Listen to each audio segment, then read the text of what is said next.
tunay na ipinakikiusap ni Cassandra Cassie Leong at ni Attorney Harry Roque. How can you convince us that there has nothing to do, your presence there has nothing to do with Lucky South 99, Mr. Chair? Ito ang nakakagulat. Posibleng matanggalan na nga ng lisensya bilang isang abogado ang dating spokesperson na si Attorney Harry Roque kapag napatunayang siya nga ay abogado ng mga iligal na pogo at ang tila pagtulong nito sa isang puganting inchik na nasangkot din umano sa iligal na pogo sa Porac, Pampanga. Ngunit bago tayo magpatuloy ay kung bago ka pa lang sa aking YouTube channel ay huwag mo nang kalimutang i-like at mag-subscribe para naman lagi kang updated sa mga bago nating video. Tinawag namang political harassment ni Attorney Harry Roque ang ipinataw na immigration lookout bulletin laban sa kanya maging sa 11 pang personalidad dahil sa pagkakasangkot ng mga ito sa sinalakay na Pogo Hub sa Porac, Pampanga. Sa pamamagitan ng lookout bulletin ay mababantayan ang kanilang mga galaw at kung sakaling magtangka silang umalis ng Pilipinas, naniniwala naman si Harry Roque na ito'y isang kaso ng political witch hunt na naglalayong siya'y patahimikin bilang kritiko ng Administrasyong Marcos. Bukod pa nga dito, sinabi din ng dating spokesperson na wala siyang dahilan para umalis ng bansa, haharapin at sasagutin umano niya ang mga aligasyon na ipinupukol laban sa kanya. Komento naman ng maraming netizen ay dapat lamang natanggalan ito ng lisensya bilang isang abogado at ipakulong kapag napatunayang ito nga ay isang abogado ng iligal na mga pogo sa ating bansa. Kaya naman anong masasabi nyo dito mga kababayan? At narito, panoorin pa natin ang buong video.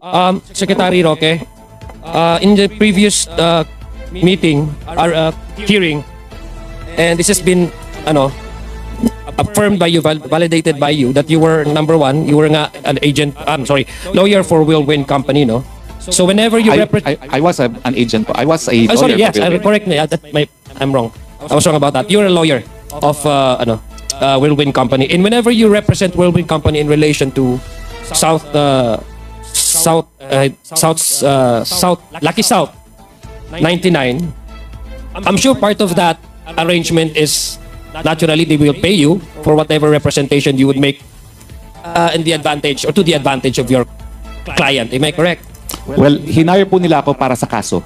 So, I do not have a general retainers with them. I have a specific agreement to handle the ejectment case, no? Which started in the RTC of Angeles, and then we elevated the case to the Court of Appeals. So you never asked by Whirlwind Company to do extra services to their client because according to you, you're limited to that particular case? Yes po. As soon as we signed the client engagement memo, we were limited to handling that ejectment case. So bakit ho kayo nandoon sa meeting and why did you do some follow-ups? Well, as I said po, nung time na nag-meeting kami, hindi pa po kami hired officially for any legal engagement. It was more of trying to convince them to invest in the energy projects that I was promoting, Your Honor. Kailan po kayo, Mr. Joint Secretary, kailan po pa, may we know kung kailan ho kayo na-hire ng Whirlwind Company? Well, na-file po namin. I submitted the documents po sa RTC Angeles second week of August. No, when your legal services was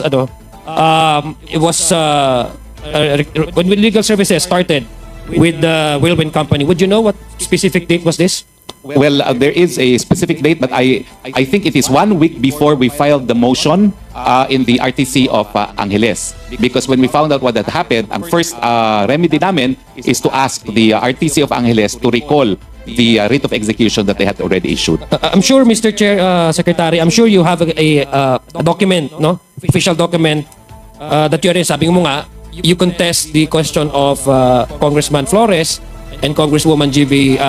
Beatrix in the previous, kasi there was no client attorney relationship between you and Lucky South 99. So I presume, following that logic of yours and your explanation, you would probably have a document that would testify that you were hired by Whirlwind Company. Would you be so kind enough as to give us a copy of that? That is covered by attorney-client privilege, Your Honor.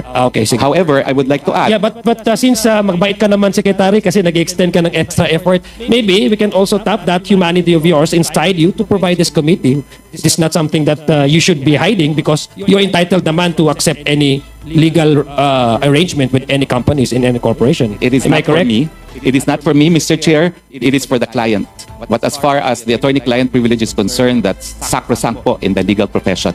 Now, I would like to add po na although it is true that there could be an attorney-client without a written contract and without payment of services, the Supreme Court and the Code of Canons of Professional Responsibility takes the perspective of the client on when the attorney-client relation exists. In Canon 3 of the said rules, of the said canons, the attorney-client begins as soon as the client reposes the confidence on an attorney to perform legal services. Now, but according to case law, in the first place, there must be a contract between the client and the attorney. There must be a meeting of the minds.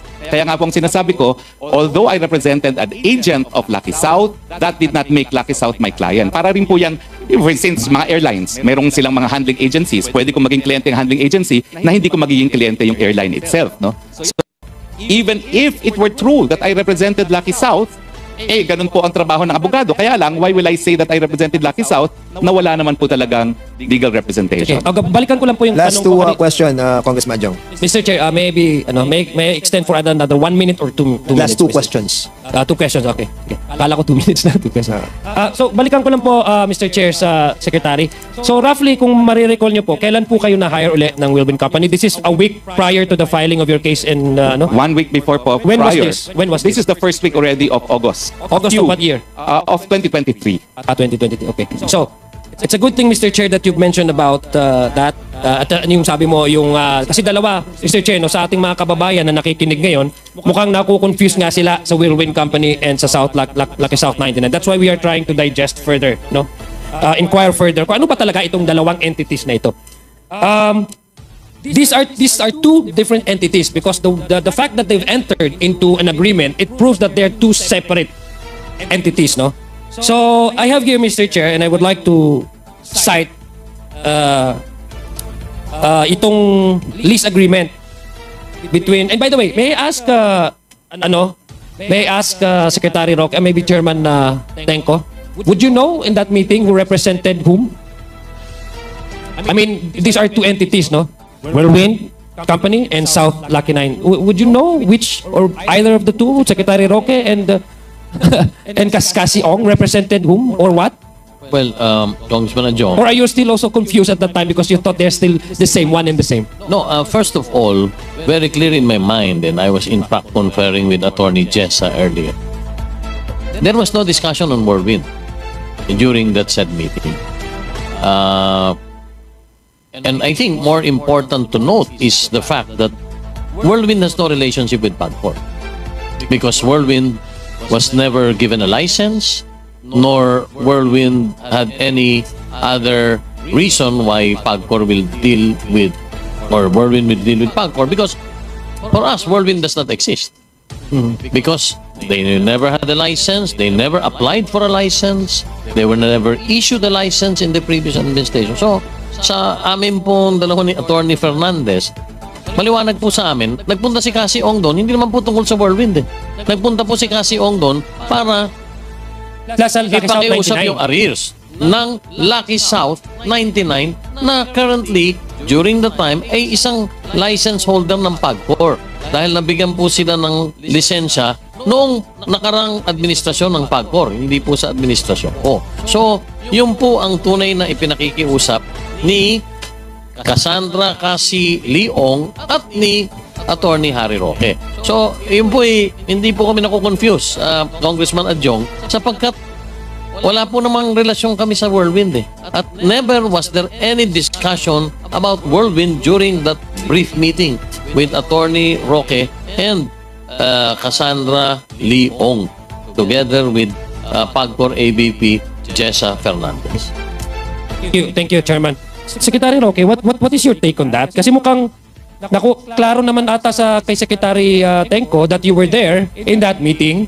And you were with Cassie Ong, who apparently was connected. I guess she's still connected with Lucky South 99. How can you convince us that there has nothing to do, your presence there has nothing to do with Lucky South 99, Mr. Chair? That you were there simply because you are representing Whirlwind Company, whose legal services that you have signed with this company is purely limited to the case that you have filed prior to your being hired by this company. So doon lang ako nagka-confuse. I'll give you, Mr. Chair, I'll give you time, Mr. Chair, to respond to that. Yes, Secretary maraming Roque. salamat, Mr. Chair. Nandun po si Cassandra Ong bilang ahente ng Lucky South. Pero gaya ng sinasabi ko, yung pagiging ahente niya does not make her a shareholder or an officer of Lucky South.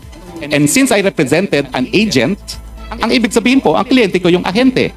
Wala po pagkakaiba yan, for instance, dun sa mga ground handler sa airport.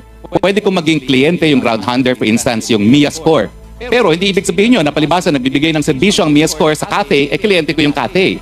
So I rendered service to an agent of Lucky South, and obviously she was there to make sure that the interests of their principal would be protected dahil nga nadispalpuhan siya. So, ahente.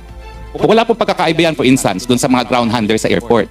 Pwede kong maging kliyente yung ground handler, for instance, yung Mia Score. Pero hindi ibig sabihin yun na palibasa nagbibigay ng serbisyo ang Mia Score sa Cathay, kliyente ko yung Cathay. So I rendered service to an agent of Lucky South, and obviously she was there to make sure that the interests of their principal would be protected dahil nga nadispalpuhan siya.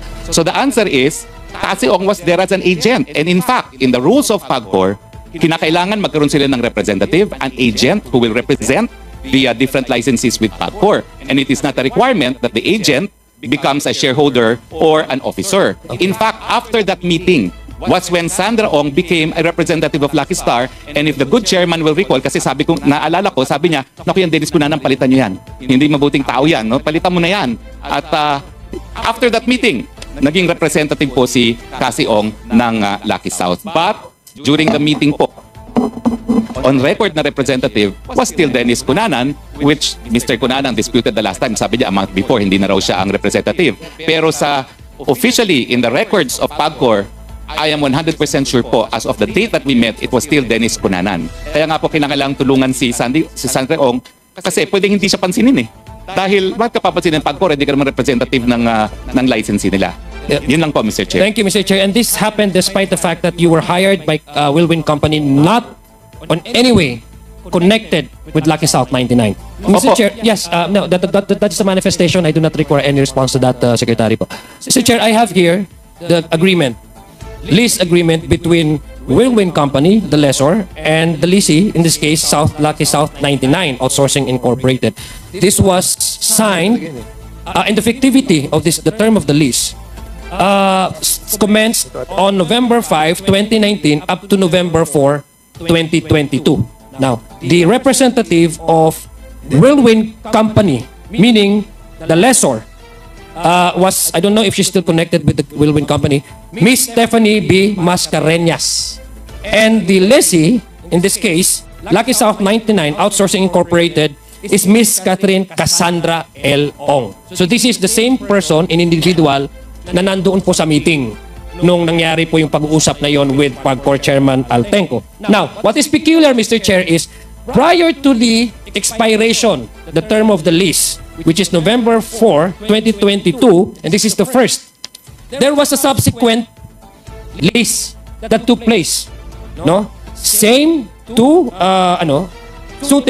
parties, Wilwin Corporation and Lucky South 99 Outsourcing Incorporated, and the lease agreement, the term of the lease, will commence on January 1, 2021 up to January 1, 2024. So ibig sabihin po, Mr. Chair, nag-overlap, hindi pa po sila nag-expire ang term, nag-lease uli sila. Ganun po sila ka-confident sa bawat isa. Yung trust and confidence is too high that even prior to the expiration of their lease, they already signed a subsequent lease agreement again. What is so peculiar and so maybe perhaps that attracts this committee's attention is that Miss Catherine Cassandra L. Ong, who represented Lucky South 99 in the first lease agreement contract, is now representing Wilwin Corporation. And the one that signed this contract represented Lucky South 99 Outsourcing Incorporated is now, this time, Miss Ronilyn Baterna.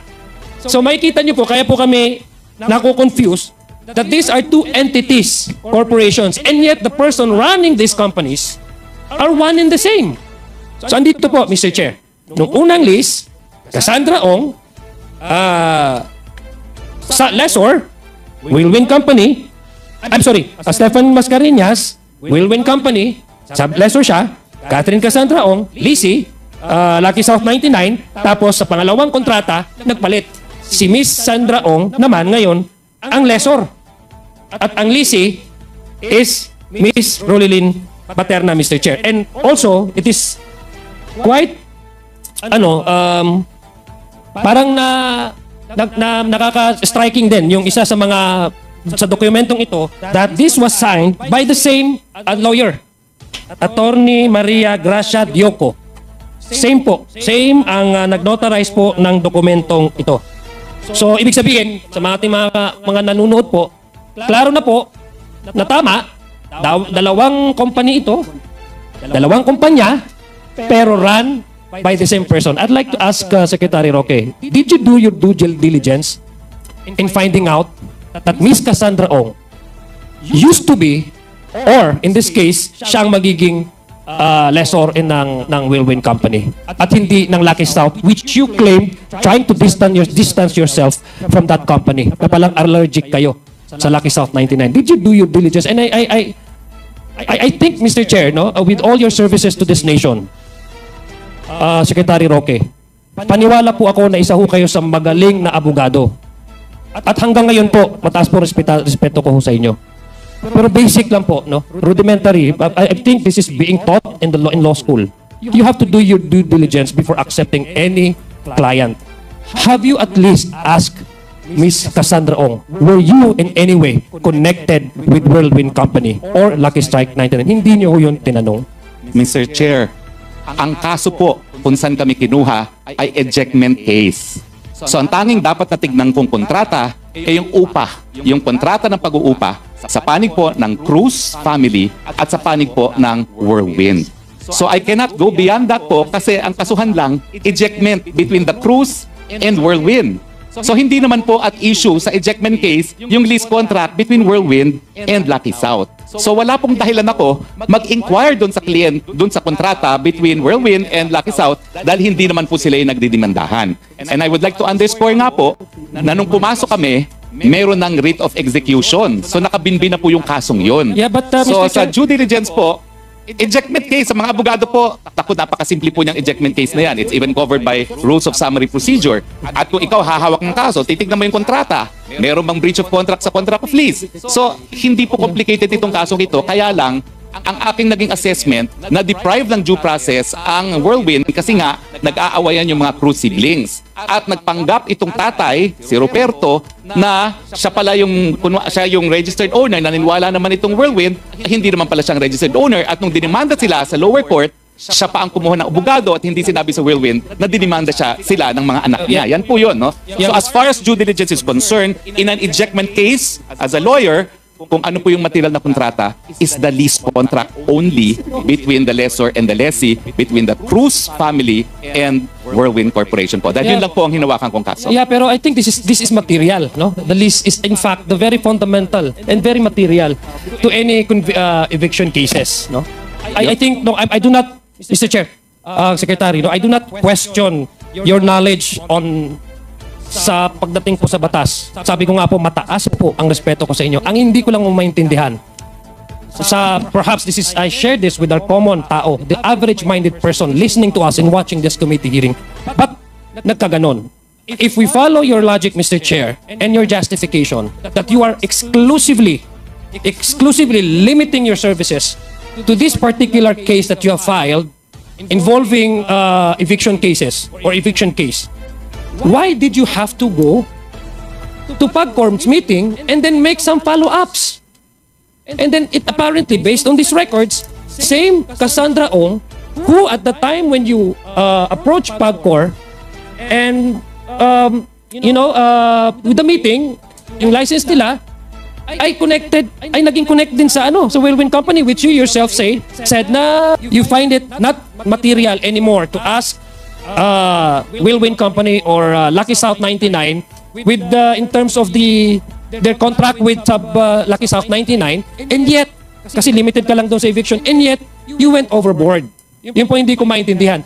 Which in this case, Mr. Chair, masyado na mahaba yung pagtatanong ko. I'm sure many of our colleagues here would ask similar questions kasi doon ho nagkakaroon ng problema. Ganito lang po, Mr. Chair, and I would close this with my manifestation.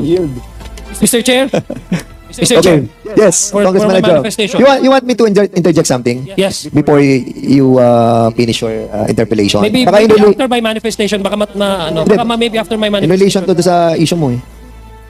Gusto na ng question niyo. Oh, sige, okay, go My ahead. manifestation. Kanina po, inamin naman po ni Secretary Roque na sa loob sa practice of law, and this was the question I asked him in the previous committee hearing, that hindi naman kailangan talaga nang magkaroon ng formality that you have to sign with your kasi pag law, yung definition po ng Supreme Court yung practice of law, and I agree with him now.